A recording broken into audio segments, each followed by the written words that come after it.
Greetings, ladies and gentlemen, and welcome to this latest edition of ReTFOS, where I take ye old stories that I did way back when and update them to modern standards. Anyway, this story is called The Varcigan Envasion, written by RegalLegalEagle. Rich Narzog's ship had found another habitable planet, and he was excited as the ship approached the night side on the planet. He was a proud Varcigan hunter, who, like most of his kind, had left their home planet in search of new worlds to hunt on. Nothing could compete with the thrill of tracking and killing animals and feasting upon them. Long ago, they had accepted that they were the only intelligent beings in the galaxy, having found no signs of the similarly advanced species the last time they bothered to check. So now they lived lives according to their own paradise, namely hunting for sport. He had no viewport in his sleek far ship and didn't want there to be one. He liked to be surprised when he opened his door and started a hunt. Like all Varcigans, he had a tough, leathery skin that was dark green, 5 fearsome digits with retractable claws on the end of each finely toned arm, a long snout filled with sharp teeth, 2 eyes, and a smooth skull with a collection of quills on the top and back.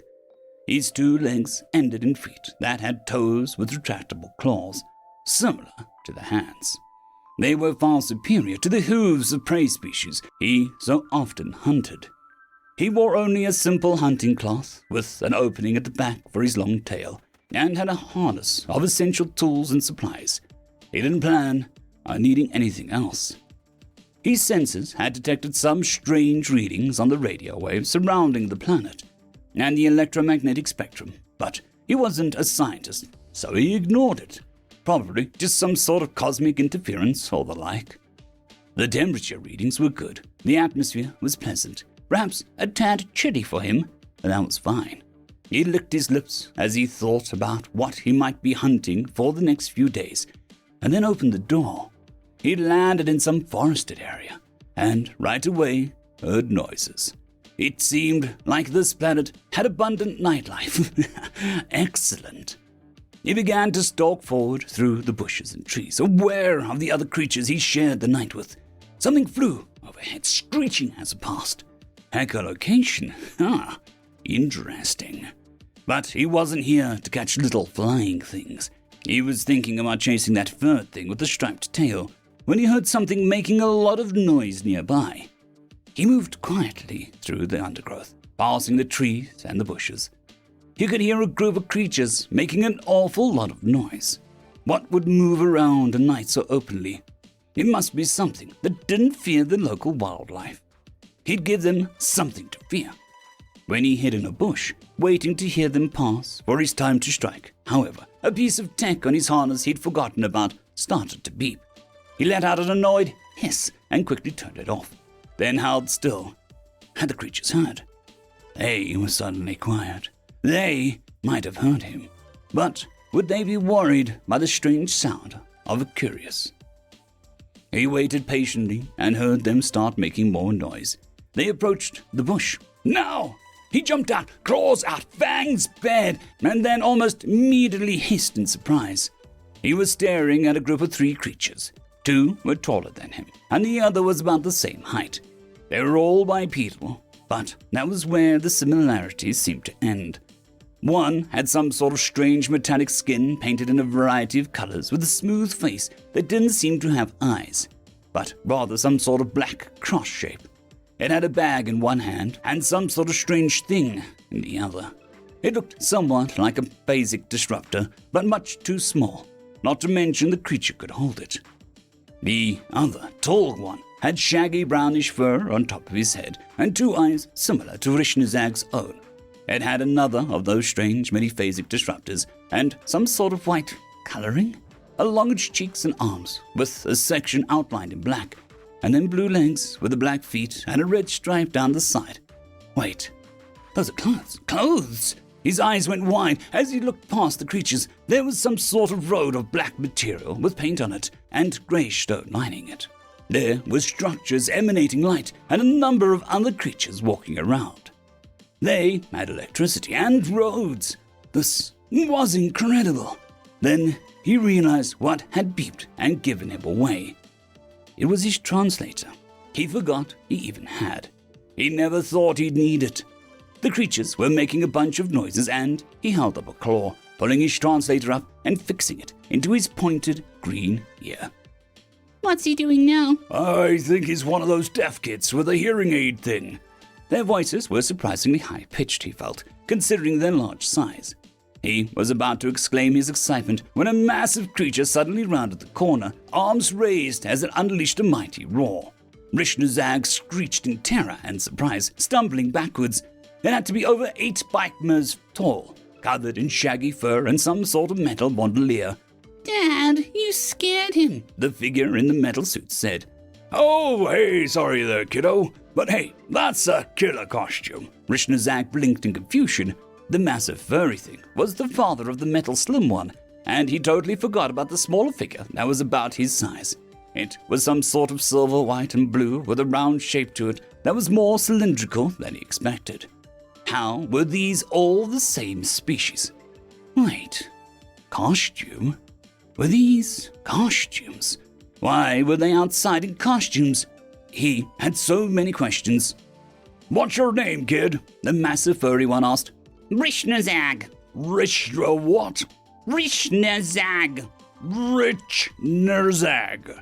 Is that an Arabic name or something? What is this Arabic? I am a mighty Varcigan hunter. Oh, got it. Well, I'm Baraka-Gotcha, the mighty Wookiee. This is an unnamed smuggler. Mr. Peterson, I told you that I'm hunt. No, you're not, kid, and don't push it. No canon characters in this group. And this is Tila Vet, Super Bounty Hunter Princess. I won the costume contest at school today. And R2D5, 'cause he's still figuring out the whole naming thing idea. Hello. Stay in character, Astromech. Beep boop. You want to go trick-or-treating with us, kid, or Rishnazag, mighty vegan hunter? That's kind of funny. Do you hunt cauliflower and turnips? Varcigan. I hunted many mighty creatures from across the galaxy. Good for you. It's really a sweet costume. Rishnazag looked down, patting his hands over his body for a moment. What costume? Wait, did they not realize he wasn't one of their kind? Did he tell them, well, they were huge. What if they attacked him? Thank you, but I'm new here. What is trick-or-treating? If you didn't know what it was, why'd you make a costume? Dad, don't be so mean. He's got one of those hearing aid things. I think he snuck out because his parents wouldn't let him. Oh, he does have something fancy in his ear, doesn't he? Thought that it was part of the costume at first. Well, I cannot condone a child running away from home in order to bag a massive chunk of candy. But since you did it anyway, might as well help you out. Do you have a bag? No. I brought a spare just in case. Here you go. He handed Rishnazag a cloth sack of some kind. He wasn't sure what to do with it, so at first he pulled it over his head. No, you goof! Just hold onto it for now. So he pulled it back off, his quills quivering a little as he did. Oh, sweet. You've got like a little shaker up there for those spiky bits. I'm glad you don't go to school with my kids. You'd have blown their costumes out of the water. No, he wouldn't. That mask is totally rubbery and fake. Whatever you say, Bounty Hunter Princess. Anyway, you walk up to the front door and say trick or treat, and you get your candy. Then you make sure to say Happy Halloween. Practice for me. Trick or treat. And then Happy Halloween. There you go. Also, what's candy? Cripes, a kid who's never had candy. No wonder you ran away for the night. Sheesh. You got it tough, kid. Here, I stole some of unnamed smugglers when he wasn't looking. The figure in white and black looked into his bag. Hey, that's not fair, Mr. Peterson. Life's tough, kid. He handed Rishnazag some sort of strange small black lump. The outside had a smooth coating, which crinkled in his hand. He started to put it in his mouth when the creature spoke up. Not with the wraparound. God, I swear I was never that dumb. How does this generation survive? Dad! Sorry, Bounty Hunter Princess. Beep boop. Such wisdom from a young age. Dad, stop pretending that you know what he's saying. beep boop. You're right, R2-D5. It really is her fault that she doesn't know, droid. While they were talking, Rishnazak peeled the wrapper off the brownish lump and tossed it into his mouth. He chewed on it for a moment, and then his eyes went wide. This tastes so good. It's all... I can't even describe it. Oh, by crackle, magnificent. This is the best thing I've ever tasted. I like you, kid. You never break character. Says the Wookiee speaking English. The bounty hunter princess exclaimed, hands on her hips while still holding her own bag and that strange thing. Basic. I speak basic. He then made a strange roaring gargling noise. That's Wookiee for let's go. Beep boop. Rishnazak was unsure what was going to happen, but he wanted more of whatever the candy was. They walked up to one of the structures, and he frowned. My, how they're orange plants with faces that glow. Jack-o'-lanterns. They're for showing off your ability to carve or print out designs from the internet and cut along the lines. Why? I just told you, it's a competition. And I know we wear costumes because I, Rishnarag, am wearing a costume, but why again? Today is Halloween. That special day where you get to celebrate having fun and dress up as what you wish you truly deeply were. And you don't have to worry about it being normal, because what you dream is always normal for you. And that's what matters. Hey, that was beautiful, kid. The big one ruffled the hair of the smuggler. Just when I forget why I let you hang around and eat all my food, you give me a reason to let you keep doing so. Thank you, Mr. Peterson. Can I be harmed now? No, not a chance. Okay, here we go. Ring the doorbell and scary faces. The door was opened and the other kids said, Trick or treat, and one beep boop. But Richnarek snarled and waved his claws threateningly. The people inside towered over him. Oh, such fine costumes, and such a scary little monster. One patted his head, and he felt mildly insulted. That was his best snarl. Here you go. They held out some big bowl of various colored wrappers inside of it. The other kids picked one up, and Richnarek looked at them. What do I do now? You take one, the bounty hunter princess said, and nudged him. What are they? They're candy, she said. Behind him, the big one spoke to the big ones who were offering him a bowl. Poor kid's parents have never let him have candy. Really? Is that a dietary thing? Doesn't sound like it. I think they're just overly protective because he's deaf. No, he is. Yeah, he has one of those hearing aid things. Oh, well, bless my heart, he does. You've never trick-or-treated before? Richnerig shook his head. Ah, well, you have a very good costume. Go ahead, take a handful. He hesitantly reached forward, picked up 2 pieces as she nodded, and motioned at the bowl. Then he grabbed 4 and put them in his bag. Now, what do you say? Trick or treat. No, wait. Happy Halloween. Happy Halloween. You have a good night. They moved away from the domicile, when some sort of ringing noise came from the big one. Richnazag hissed in surprise and saw it pull some sort of metal and glass thing from his, fur? Hey, what's up? No way, seriously? Be right there. He pushed the things back into his fur. Kids, old man Matters is giving away full king-size bars. We need to hurry before they run out. He picked the round one up, setting it on his shoulders as they started to move more quickly down the street. Richnazak was startled by their speed and scurried to catch up with them. He was in fine shape for any hunter, but keeping up with their burst of speed wasn't easy for him. Soon, they were in another street, having passed many others in various costumes, and he was breathing heavily as they stopped. In front of them was another group of beings. They had very similar clothing on, reds and yellows on their shoulders and upper chests with black lower bodies. One had a very sort of gold visor on. The very big furry one was staring at the big one from our other group that lacked almost all fur. Well, if it isn't Pooperson, said the opposing big one. Dorkberg brought your pet rat, I see. There was some sort of 4-legged creature with them with a strange bulging eyes and a big head compared to its body. It had coloration similar to the others, but he got a feeling that it was costume over fur. It was shivering as it stared at him. Finally, something that feared him. It started to yip and bark at him, dispelling that idea. Who's the fat kid all out of breath from eating too much candy, huh? I'm not fat. I'm just wasn't expecting to run so quick. Picking on a death, kid. Classy move. Guess your prime directive is to be a jerk.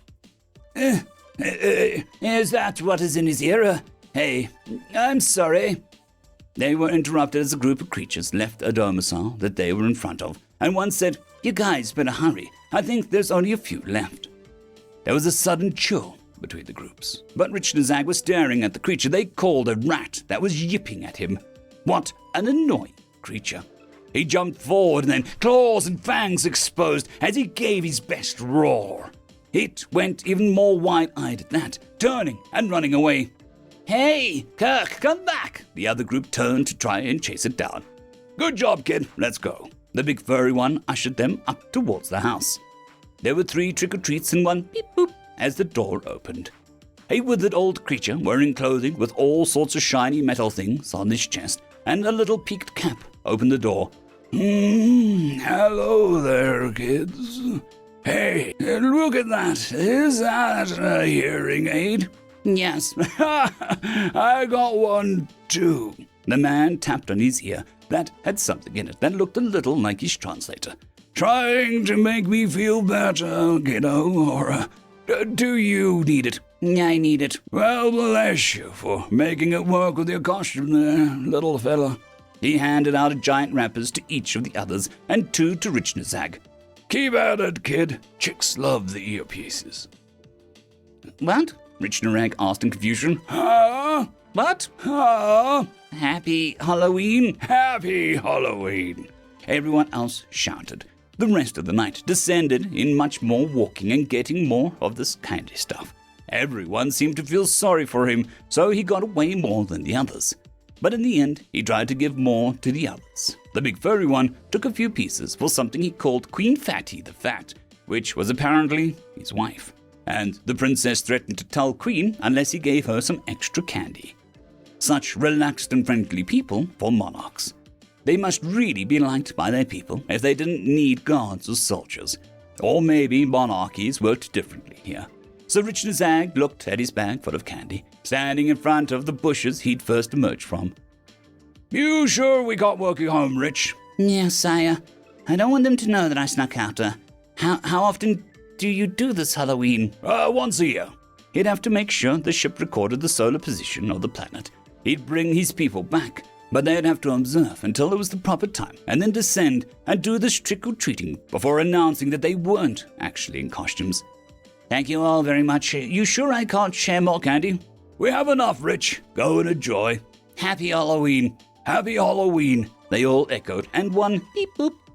He scurried away into the bushes. They turned and started walking home. Dad, how old do you think he was? I don't know. Hard to say. He wasn't that tall and he didn't look like that heavy, but he sure was out of breath when he ran. Maybe he's your guy's age, a bit younger. And he never went trick-or-treating before? Sure seemed that way.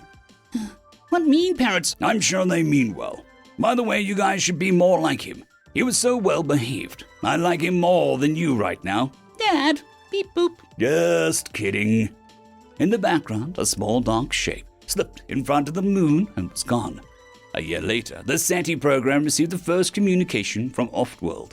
But most people thought that it was a hoax at first because of what it said. Trick or treat, smell my feet, give me something good to eat. Happy Halloween, planet Earth.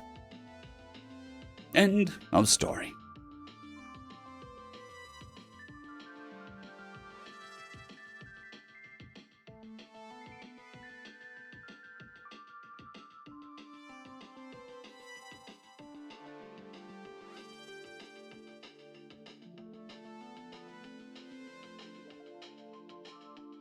I would just quickly like to thank the T5 peeps. Dragon Soup, Cold War Boomerwaffen, Severin Cerberus, Red Panda 121, Leslie 517, Bushmaster 177, Caspar Arnholtz, Cam Maxwell, Sans the Skeleton, Lightjock, Dragzoon WRE, and Lord Asrigal.